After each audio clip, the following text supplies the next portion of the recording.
have a list in my desk drawer. It's a list of people I meant to call tomorrow. Half of them are dead now. I have another list of things I meant to say tomorrow. Words of forgiveness, words of pride, words of simple, raw affection. Now those words are like stones lodged in my throat, choking me in the quiet hours of the night. We walk the earth like immortals, don't we? We ration our hugs as if they were scarce resources. We hold back our I love yous as if saying them too often would make them lose their value. But tomorrow isn't a promise, friend. It's a siren song that lulls you into a deep sleep while your life passes by in the next room. I'm 76, and I've reached the age where the silence is louder than the noise. When you're young, life feels like a crowded room. You're surrounded by a noisy, vibrant swarm of faces, friends, colleagues, neighbors. You take for granted the constant buzz of a ringing phone or a full social calendar. You think the crowd is permanent. You think you'll always have someone to grab a drink with, someone to complain to, someone to share the sunset with. But as the years pass, the room begins to quiet. It happens slowly, then all at once. Friends move away. You drift apart over some petty disagreement that neither of you can even remember now. Relatives grow distant, caught up in the whirlwinds of their own lives. And then there's the finality of the obituary page. The phone numbers in your contact list that you'll never dial again because there's no one on the other end to answer.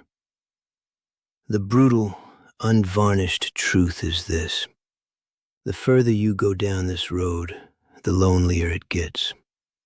In the end, after the noise fades and the door clicks shut, you are left with the one person you spent your whole life trying to ignore or distract: yourself.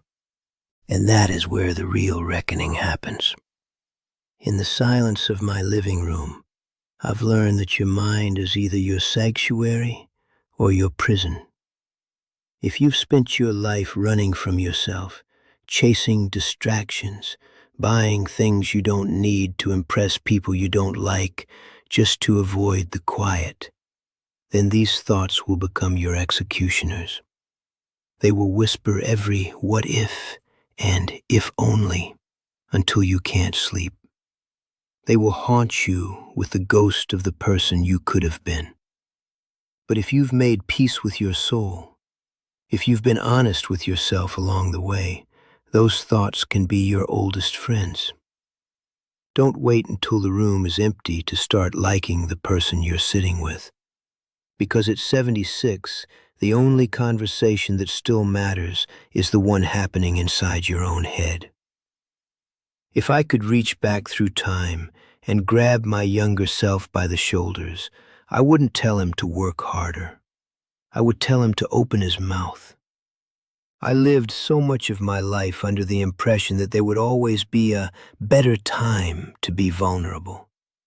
I thought silence was a sign of strength. I thought a man was supposed to be a stoic, unmoving rock. I was wrong. Silence is just a slow-acting poison.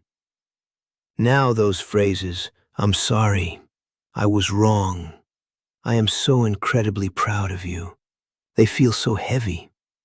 I want to scream them into the wind, but the people who needed to hear them are gone, or they've grown so distant that my voice can no longer reach them across the canyons I helped build with my own quietness. Pride is a very cold companion in an empty house. Don't let your words rot inside you. Say them while their ears can still hear and your heart can still beat fast when you say it. I've learned that life will hurt you either way. There is no path that is entirely free of pain. But after 76 years, I can tell you that not all pains are created equal.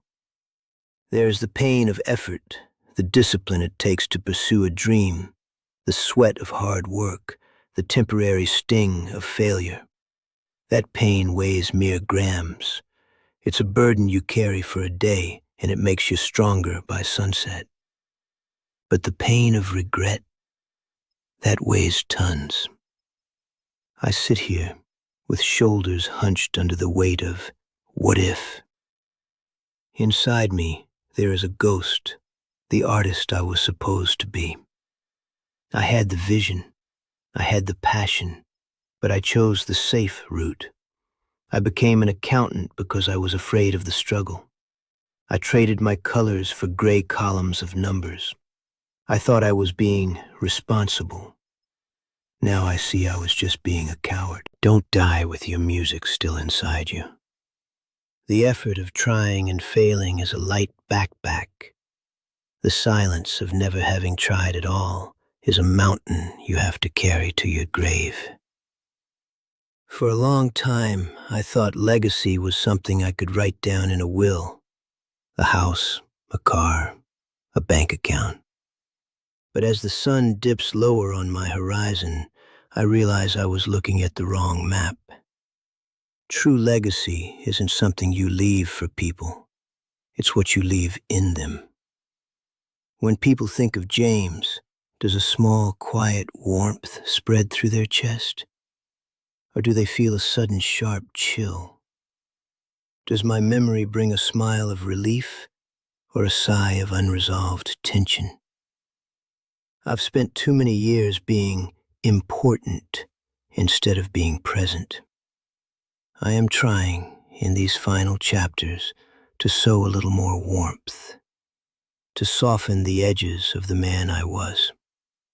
Because at the end of the day, people won't remember your titles or your savings. They will remember how you made them feel about themselves. Take a look at me. I am a mirror. Stop waiting. Stop withholding. Stop being afraid. Start being the person you're currently pretending you'll be in 10 years. Do it now, while the light is still hitting the room, because too late is a very quiet sound, and it's closer than you think.